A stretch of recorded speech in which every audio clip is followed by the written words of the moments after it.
Order! Order! You are an incorrigible delinquent at times. Behave yourself, man!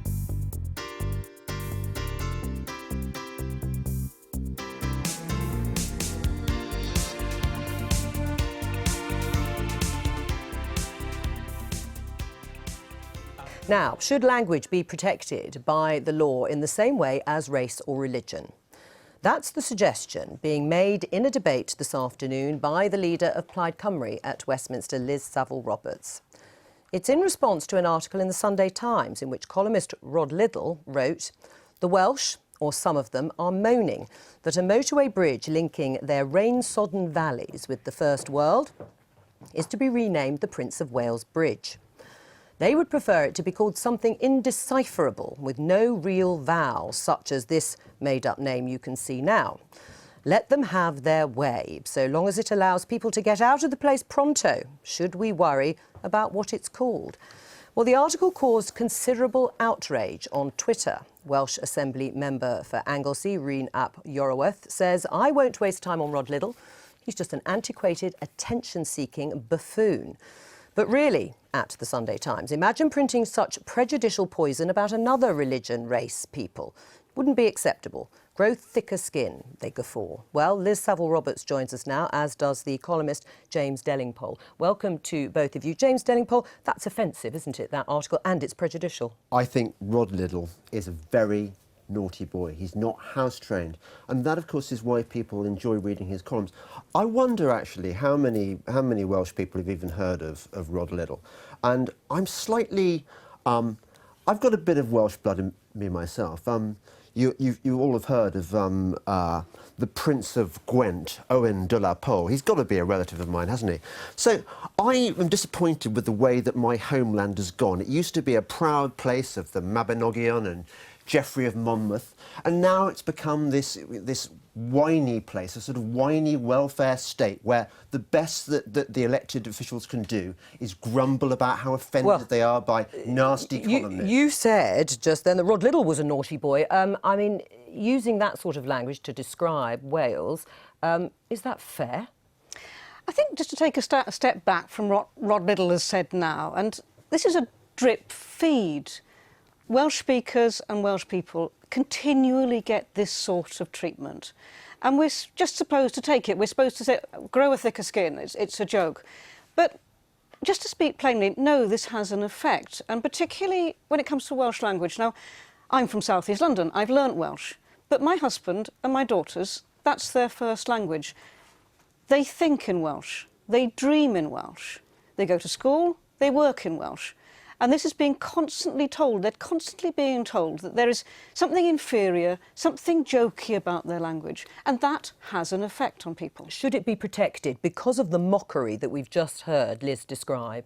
I think there are lots of fine old things that need preserving in some way that add to the gaiety of nations and make us who we are. So, fox hunting, I'm sure you'll agree, fox hunting must be preserved at all costs. Morris dancing, again, you know, the Welsh language. These are all good, charming things and part of our culture. Charming? Is it charming to talk about the language? But I would say that if you're getting to the point where you've got all these people in authority in Wales demanding that Rod Liddle be put in prison, pretty much, or pursued by Ipso for just a harmless joke, that's pushing it too far. Has there been an overreaction to what Rod Liddle said? He's deliberately controversial and he deliberately says these things to get a rise. I think what James has just said is fundamentally unacceptable. It is an idea that a language which is spoken by people in these islands as their first language is somehow an optional extra, a hobby.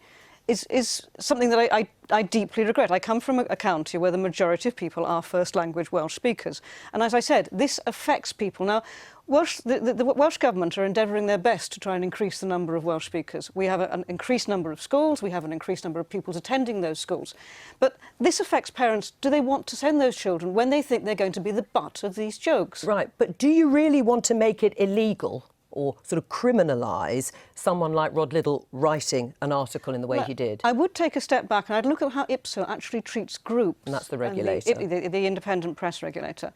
IPSO treats groups, it doesn't regard groups as having a complaint. Now, this is a time post-Brexit where we have growing hate crime, growing Islamophobia. That, of growing course, is always anti-Semitism. disputed in terms of statistical evidence to back that up. But anyway, Nonetheless, the NUJ, they have put forward motions in the past that this lack of protection for groups in the general media is encouraging the hate expression against groups. And, of course, groups are made up of individuals. right, I mean, James Daly-Paul, if you look at the Equality Act 2010, Liz is asking for protection, legal protection, and you have age, disability, gender reassignment, marriage, civil partnership. Shouldn't language be there? Joe, you're talking to the wrong person here. I have great faith in the people of the land of my fathers.